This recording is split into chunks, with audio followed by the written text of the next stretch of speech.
All right, so today's topic is skills needed per position.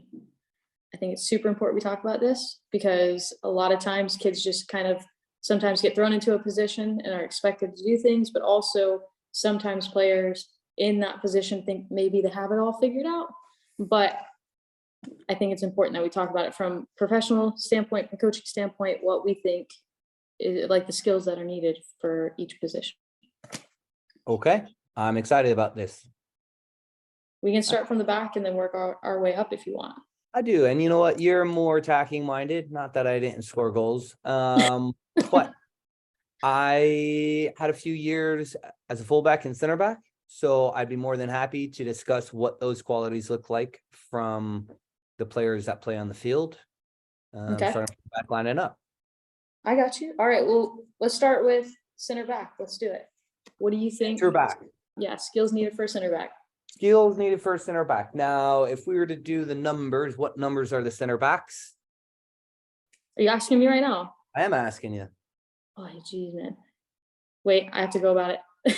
See the numbers and then you just do the numbers and like, okay, well, I know where I am. I'm number 11 or I'm number 7 or because you're exactly.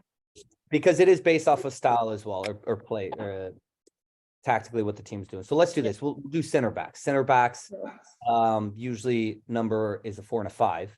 4 and 5. What are the characteristics of a center back? Now you're an attacker, and this is something that I like to do is I like to have my attackers be defenders, my defenders be attackers in certain trainings, just so they get the mindset of what that looks like.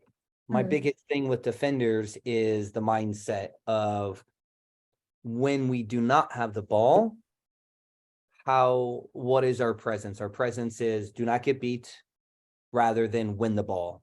I think those are two completely different mindsets. Protect the goal rather than stop the player and get a tackle in. That's not the job of the defender. The defender's job is to protect the goal, doing it single as an individual and then as a collective. So it's very thoughtful. I think defenders have to be patient and composed.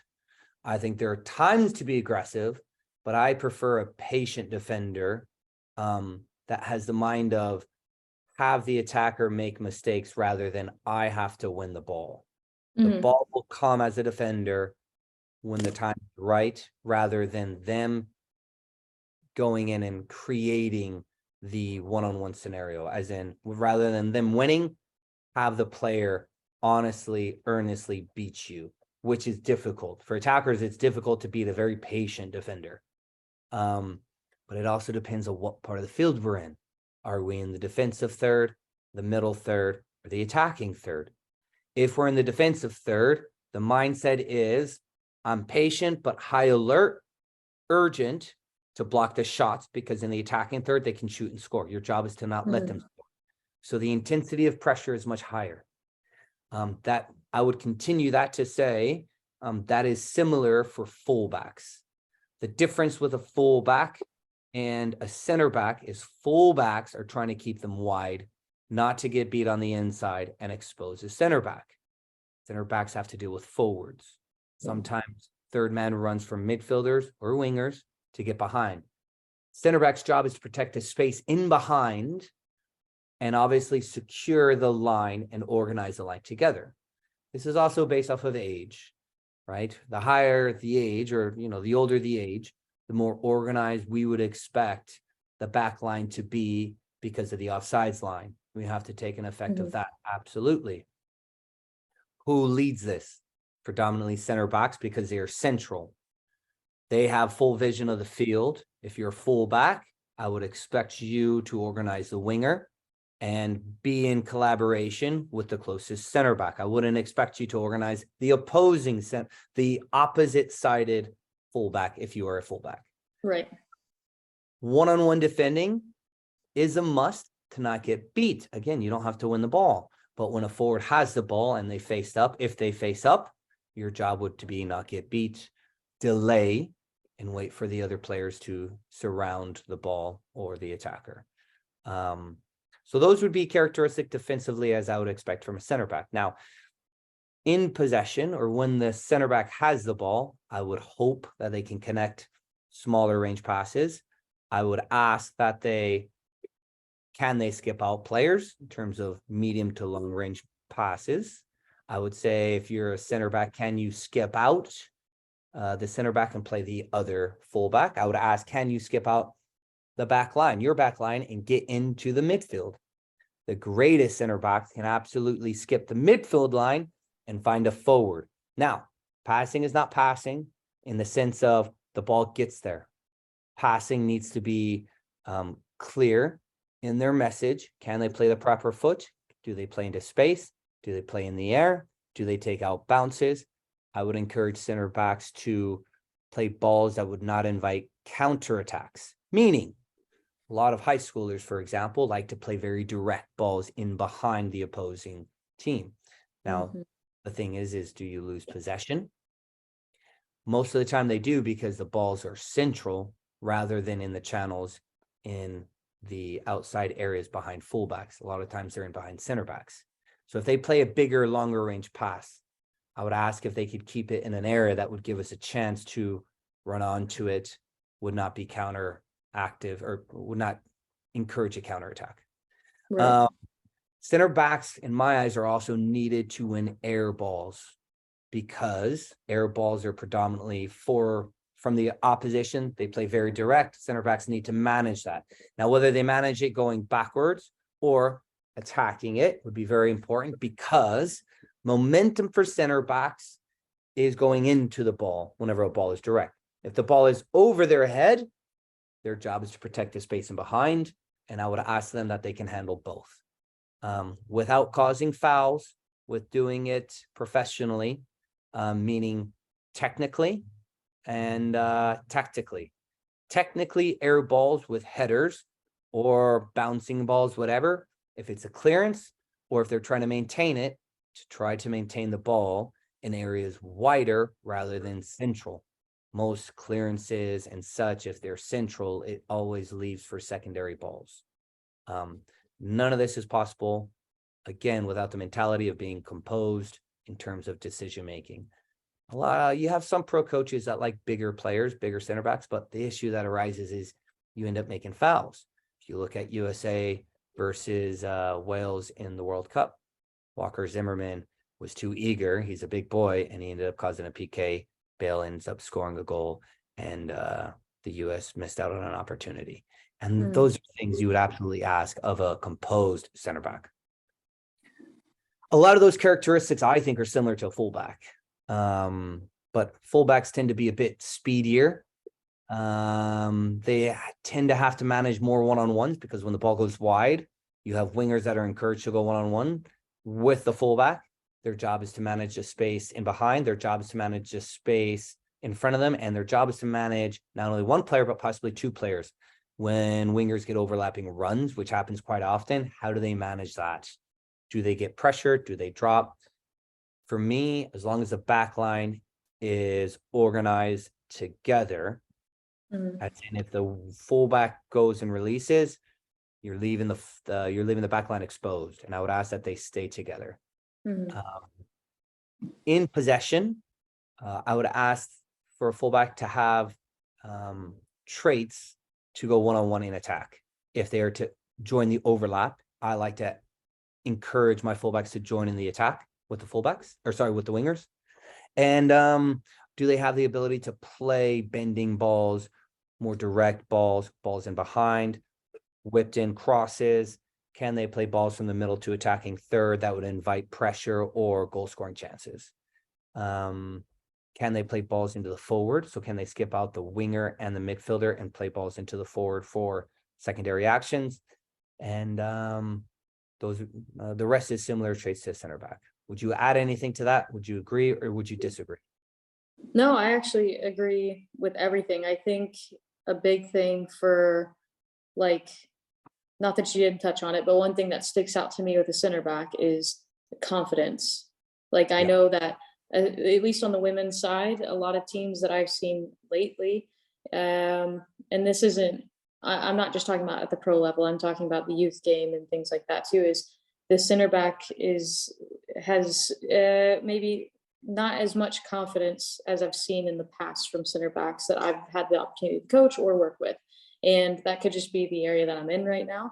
But I think confidence is so important for center backs to have. If it's directions, their own play, conducting traffic, like confidence in their voice, I think that's huge that they need to have. Um, you know, I think that is something that needs to be touched on because at least on the women's side, I'm not going to say it's like for every team or anything like that, but the the voice needs to be heard. Like Yeah, center back are in control of, if it's, hey, we're holding our line, we're stepping up, we're dropping, they're conducting the traffic more than anything. absolutely. So being able to be that voice, it's so important. And I think you hit it spot on with like wing back or fullbacks, wing backs. Like I'm having to play that right now. That is my new role. And you're spot on with 1v1s. It is often quick runs, if it's overlapping runs, being able to manage to, my job has to be to communicate which player I'm taking. I can't be silent either. I have to communicate at the same time of, hey, I'm taking this player, that she's yours, she's on your right, she's on your right, on your left now, still Yeah, giving those kinds of directions. You can't just say you have a player and turn and run away. yeah, You have to give them the information that can actually benefit the play. If it's taking a mark, where the man is coming from, all of these things. I think that's a huge role for a wing back as well, because I've had to point this out to a number of times with defenders is we can see the whole field. We see everything, for the back line. Looking forward, we see everything. So you can't expect the player ahead of you who has their back turned to know where the player is. yeah, They need to check their shoulder, of course, but you see everything. So why not tell them? What's the harm in that? So I think the voice is huge from from those defensive roles for players all around you. yeah. You have to have it. No, you're spot on. You're spot on. And keeping the ball defensively, keeping the ball in front of you is going to aid everyone. So it's like protect the Yeah. space behind, keep the ball in front. I think physical characteristic traits, center backs, to your point, they don't have to be the fastest as long as they're intelligent. Very difficult for fullbacks to join in the attack if they're not fit. And that's something that is an absolute must that I, if they're going to get up and down, up and back, they need to be fit properly. Right. And that's, some players don't understand how fitness plays an element in the game. Fitness is everything in the game of soccer. We need to be thoroughbred horses that can just run for days at a very high intensity. Not, okay, well, I'm 70%, because when there's a counterattack and we have to retreat or we have to protect the goal, that's high intensity. And that's something that a lot of fullbacks tend to misassess. And you're spot on. You're spot on with all of that stuff. Only to add another layer, center backs, they see the entire field. So their vocality, their leadership is demanded. It's not that it's needed, it's demanded. And that's because I tell them, my goalies this, if they do their job right in terms of communication and organization, they don't get shots on them. If they don't get shots, they get a shutout. And for a pro, you get bonuses. You get paid more if you get shutouts. And that's the same thing with center backs. And so center backs' passion to defend and organize is really, really high. Like that passion is very, very intense, because for them, their job isn't to keep the ball. Their job is to protect the goal and make sure no goals go in there. Now, the build-up process starts with the goalie and the center backs. But if they do their job and they get a shutout, then they leave it to the attackers to score goals. And if they don't, or if they do, then they have success. It's a win-win for a center back. So you're spot on with that. Spot on. All right, so we've covered our back line. Okay. Onto the midfield. Holding mid. Holding mid. Now, so we're presuming it's a 3 in the middle. Are we presuming a 1 holding mid, 2 attacking? How about we go over the generic scope of, and this is why we did the numbers, the 6, the 8, and the 10. I wrote them out so that I'm not an idiot, by the way, while you were talking. That wasn't the case at all. But no, look, what if you ran a 3 back? What are the numbers then? What if you ran a 4, right? The 4, because most teams have 4, but what if you have a 4 in the midfield? Do you have 2 8s? We actually do play a 4 in the midfield. We play, so last year it was a 3-4-3 diamond midfield. We would say they were 2-8s. Yeah. And then now we've switched to more of a 4-4-2, still 2-8s that we're playing a diamond mid. We don't change that. Regardless of whatever style we're playing, we always have our diamond midfield. We want to be a number up. That is. There you go. But yeah, I wrote a 4-3. No, that's good. Listen, but the thing is not many, some people know, some people don't. And for those of you who don't know, it's numerical, based off of the position. There's a number given to that position. Mm. Fullbacks are giving the number, depending on if you're left or right, you're given the number 2 and 3. Center backs are given the number 4 and 5. Now, midfielders are given the number 6 if you're more defensive minded, because we're working our way up. Let us not forget the goalie. The goalie is 1. Yep. When players look, or sorry, let's do this. When fans look at numbers on the field, like sometimes there's 17, 27, but a lot of times, like, you're not going to find a fullback that is giving himself the number 10. Right? Fullbacks give themselves lower numbers. And some of this is numerical via position, historically speaking. Midfielders, if you're more of a defensive midfielder, you are a 6. You don't join in the attack as much. You are more in front of the back line. You're a 6. If you are box to box midfield, going all the way up, going all the way back, and you join in both, and you're very, very fit for the most part, you're an 8. If you're strictly the opposite of a 6, you are a 10, meaning you're predominantly attacking minded, not as defensive minded. You join predominantly in the attack, not as much as in the defending. If you are a left winger, I like to think of Ryan Giggs. He was an 11. His number was 11. Ryan Giggs was on the left winger. Now that is joining the attack. Like, left wingers can be a couple of things. They could be a full English style 4-4-2 where he's joining in both the attack and the defense. Or what about a 4-3-3 where they're more attacking minded? They could be both. It depends on the tactical side. A number 7, like David Beckham, he's on the right side. That is a right winger. And same thing with the left winger. They could be a 4-4-2 where they join in the attack and the defense, or 4-3-3 where they're predominantly more attacking minded and with some defensive responsibilities. Those teams, in terms of their width, changes. And it depends on the coach. It depends on a lot of things. It depends on the player. Attacking, or the forwards, the highest forward on the field is the number 9. And that person is a goal scorer. He stays up. He doesn't have many defensive responsibilities, or as many defensive responsibilities. Or let's say this, the number 9 does not have as much pressure in terms of their defensive responsibilities, because the pressure needs to come from scoring goals, because he is the highest player on the field. And I think that covers the numerical situation with players. So for those of you who listen and you needed confirmation or a clarity on that, boom, there you go. Midfielders, holding mid. I was a holding mid as a pro. I was also a box mid, so I love holding mid. My job was to protect the back line, shield the back line, shield as in more lateral movement. If the ball's on the left side, I predominantly was on the left side, protecting the back line, preventing passes to the forward and the 10. My job was to make sure the ball was in front of me. If the ball went over, my job was to drop in with the back line. And in defense, organize the 8 and the 10 or the 2-8s or whatever to set traps, because I had the vision. I would have to listen to the center backs in terms of my positioning to prevent passes. I don't believe in man marking as much as being organized in the midfield.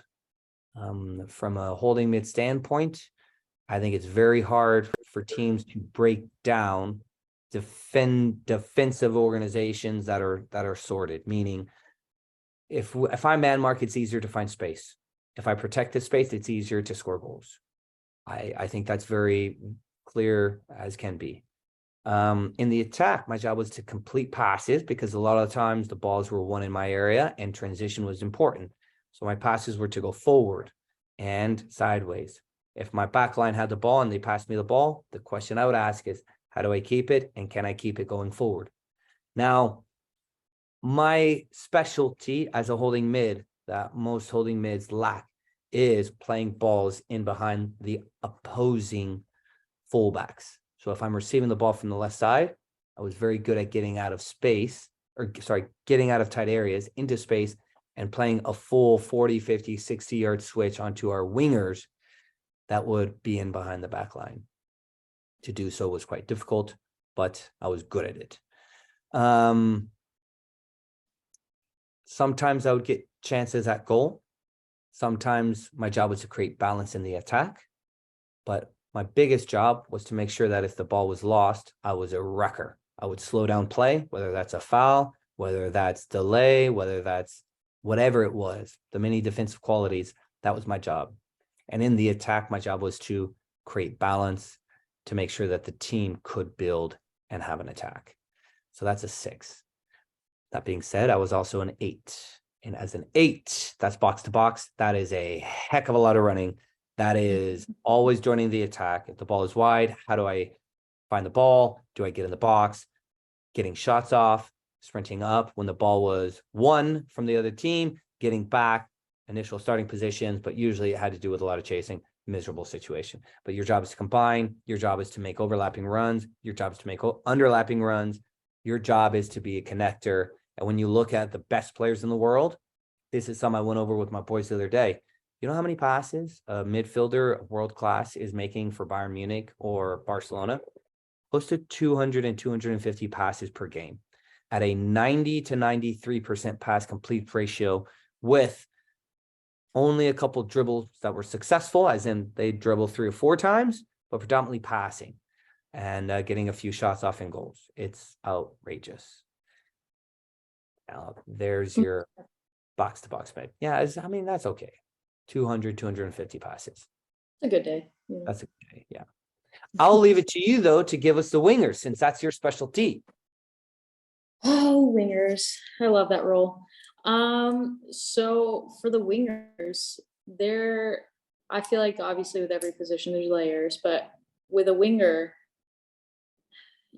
you're helping control the press. I'm going to start with the attack first because I'm attacking minded. So like from the top, goal kicks, everything, you're cutting passes, you're stepping to a fullback, you're at least the style that we're playing right now. Let me say that's what I've played for the last 3 years, is a very high press style winger.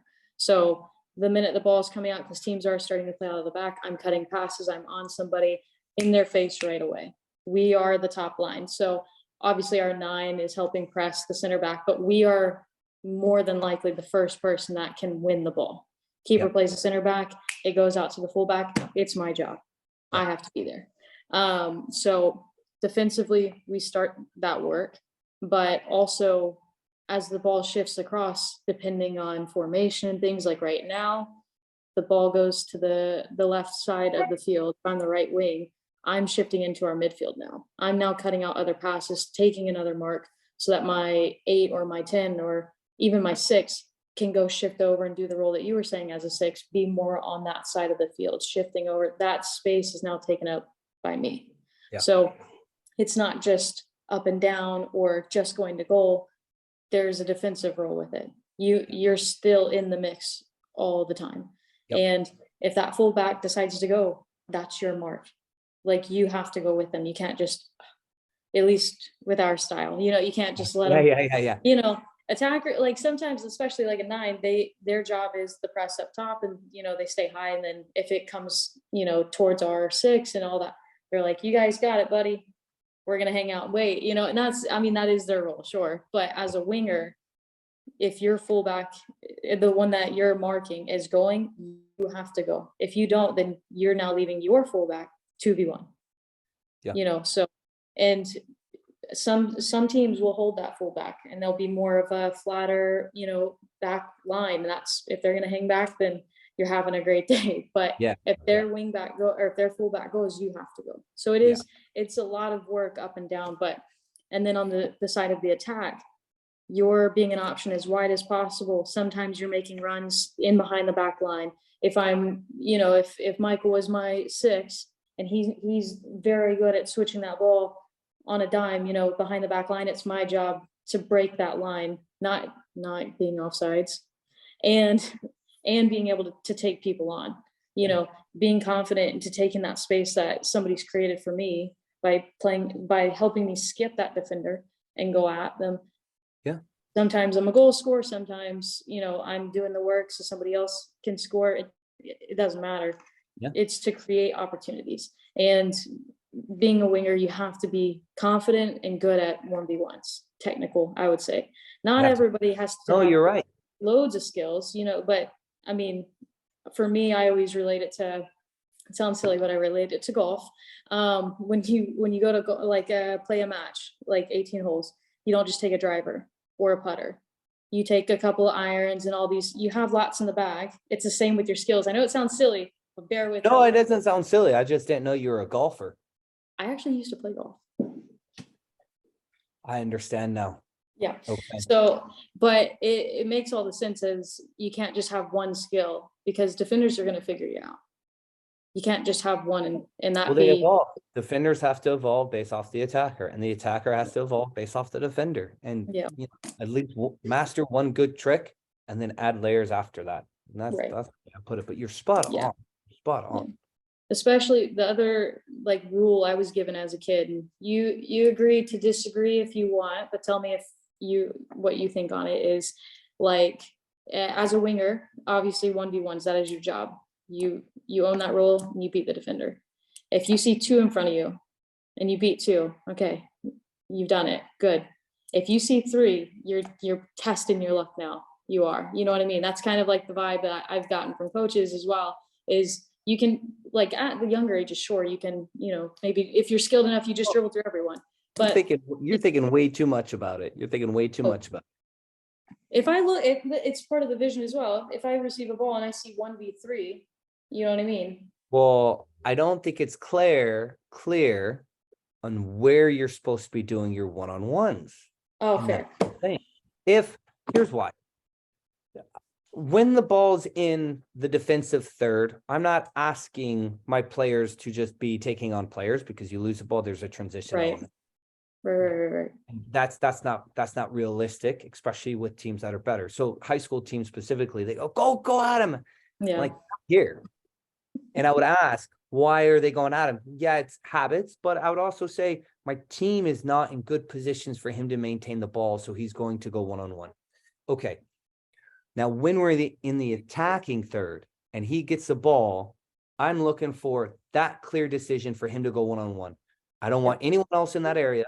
I'm telling them, piss off, please, forward, stay in the box, midfielder, secondary balls, if not joining in the box, fullback, you can join in as an overlap or an underlap, depending what part of the attacking third, but their job is to do what? A final product. Final product, either a cross or a shot. If you can succeed in those two, beating 1, 2, or 3 players, I don't care, because the idea is, once you've beaten a player, defenders naturally are going to adjust. I understand. Get the final product off. That's all your goal is. It's not to beat the players. It's to get the shot or the cross done. You're right. Okay. That's exactly, you're with me, but I know that the habit for kids, that's what I always say it as. We're talking about, but we're also talking, I know what you're saying is the younger ages. Oh, just take them on. And it goes, why don't we say we want players to be comfortable on the ball? But why is it not clear of when that moment is? And here's why I'm saying that. Okay, we're going to do one-on-ones. With what purpose? To be comfortable on the ball, but I want to make sure it's clear. We tend to punish kids for doing a one-on-one in the defensive third. The ball is lost, and they go, "What are you doing?" Well, I was doing a one-on-one. I was taught one-on-one. If I have a one-on-one, I'm going to do a one-on-one. So as coaches, we need to make sure we're doing the one-on-ones clearly at the right moments, the right areas of the field. If we don't encourage that and make that happen, then they're going to be confused, and we're all confused. What was he thinking? What he was thinking is, I literally did one-on-ones with small goals in training in the middle of the field. So why wouldn't I do a one-on-one with other guys around me? It doesn't make any sense. And they're right. It doesn't make any sense. That's all I'm saying. Yeah. No, I'm with you. I agree. I agree with you totally 100%. I was definitely not as clear as I should have been when I was saying. Well, but the thing is I don't it makes sense. What you're saying makes total sense. but we just got to keep adding layers. That's why we're having these conversations. This is where we grow and evolve, but we're having these conversations to create clarity for everyone. And someone's going to come out and make a comment and go, oh, by the way, you weren't clear on this. You're probably right. You're probably right. And that's why we're here, is to grow a community to help the soccer world, especially here in the US, for crying out loud. We're behind. We're playing catch up. So let's play catch up. Let's be honest. Let's be raw and create more clarity in how we can continue on with the game of soccer, for crying out loud. Heck yeah. Heck yeah. Good word. Heck yeah. Yeah, bro. We've got one position left. The 9. Mm-hmm. Love a good 9. I actually played forward in high school. Shut up. I was a high school All-American. I scored over 65 goals as a forward in high school, freshman through senior. I was on varsity my freshman year, and I was a killer. Jack of all trades. Why is this the first time hearing of this? You've seen me shoot and score on everyone. Well, that's fair, but we've never talked about you actually ever playing a 9. So I was scrawny in high school as a freshman. I weighed maybe not even 100 pounds, 115 at the end of my freshman year. But the thing is I communicated a lot, which got me a position on varsity, as well as I was very good at spatial recognition. And I hadn't played forward yet in my youth career because I'm a freshman, and he put me as a forward. I scored a lot of goals. I think I scored 10 goals as a freshman.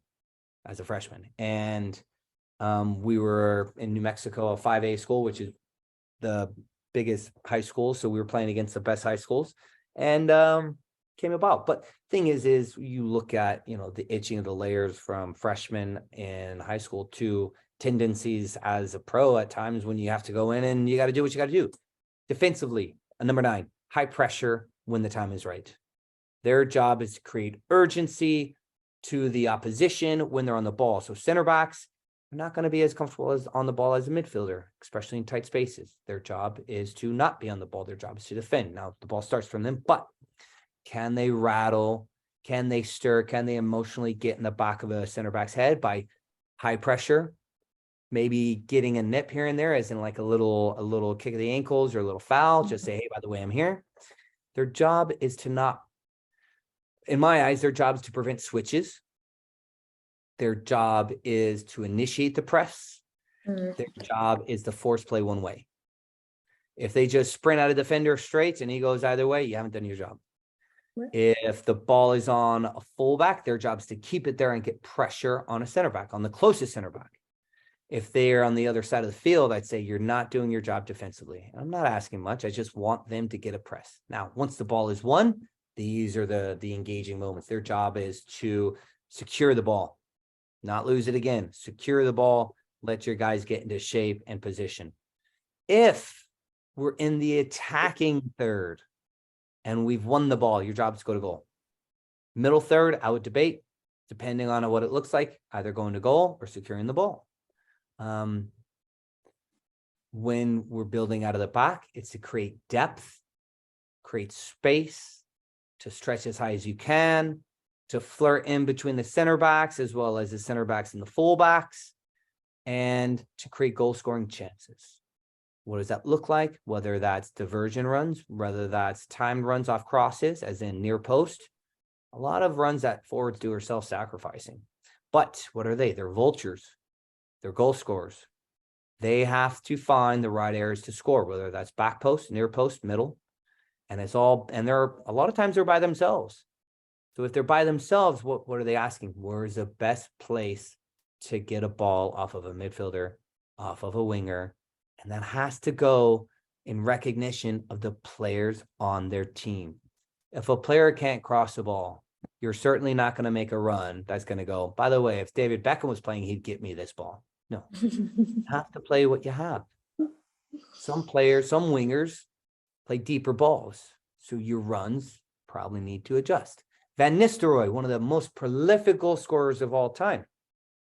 He said he loved playing with Paul Scholes, who was a midfielder. And he said he made almost the same run every time, knowing Paul Scholes could play that ball that other players couldn't, and defenders didn't know how to mark it. Why? Because they weren't used to it. You play the strengths of your team and your teammates. That would be some of the biggest stuff I would say. Absolutely, for a forward.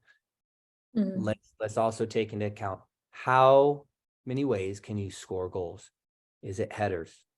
Is it inside of the foot? Is it laces? Is it bending? Is it a toe? Why would I say a toe? I don't like technically passing with a toe. I don't like any of that. But if you do a quick toe punch, it catches the goalkeeper's offsides. Mm. Not offsides, but like it catches the goalkeeper off balance, and it surprises them, and it's quick. So different ways to score goals. Can you shoot with both your right and your left? Are you good in tight spaces? Are you good at getting into space? Are you good at creating space? Are you good with a quick move in a shot? Everything needs to be based off the position. And for me, your job is to find ways to score, find ways to get shots. So let's break that down. It's not to score, it's first to get shots, and then the goals come. If you expect just to score, that's different than how am I going to score? And so the ability to combine as well is important, but yeah, that's your job in my eyes. I think you're spot on. I remember just one thing when you said like high press. I looked down to write it, but this, like you said, the 9 starts the press. Yep. They do. Too often, because even my team does this, and I am saying this because I am a winger. The 9 goes and no one else. If the 9 goes, everyone has to go. Absolutely. No point. Like, absolutely. It happens too often. And that's the thing, is that is the 9's job, is to start that high press. Yeah. Right. And there are times when you say, hey, give us on the next, and we just start to cut the pass. As a team, you decide that, sure. But the minute the 9 goes, if you're out of breath or not, it doesn't matter. You got to go. Yeah. Yeah.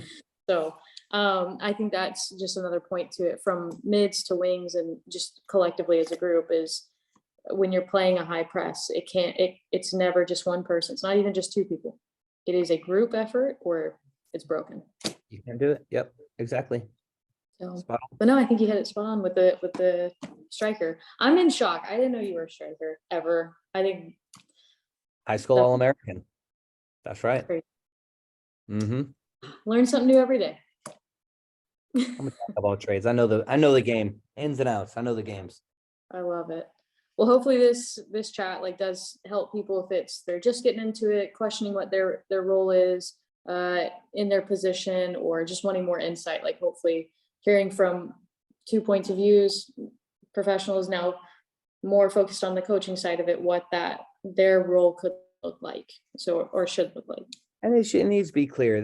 I think the generic scope that we've addressed here is more so, I think, high school, some college. I mean, expectations and standards change, consistency changes, brain development changes. So these are things that would be, I think, a general scope for, I think, the high school scenario, where predominantly we have more players playing, because as it gets into college, there's less players. As it goes to pro, there are less players. And the specificity, right? The specifics of it. I'm going to try to type it out underneath. Oh, good. The specifics of the position changes drastically in the professional environment, and it changes based off of the opponent. It changes off of tactics. And I say the opponent, that's a general scope. The tactical areas, 3-5-2, if you're forward and you're running against 3, that's different than 4. That's different than the players around you. It's also different if you're running a 4-4-2 and you have a forward next to you. It's different if you're running 4-3-3. It's different than if you're running a 4-5-1. So it needs to be understood. This is a generic scope. We understand that. And it should create a little bit of a foundation for those who are interested in the roles and responsibilities via position. Spot on. I appreciate it, man. But yeah, we will have to get into another chat here soon, because this was a good one. Good info, as always. Wonderful.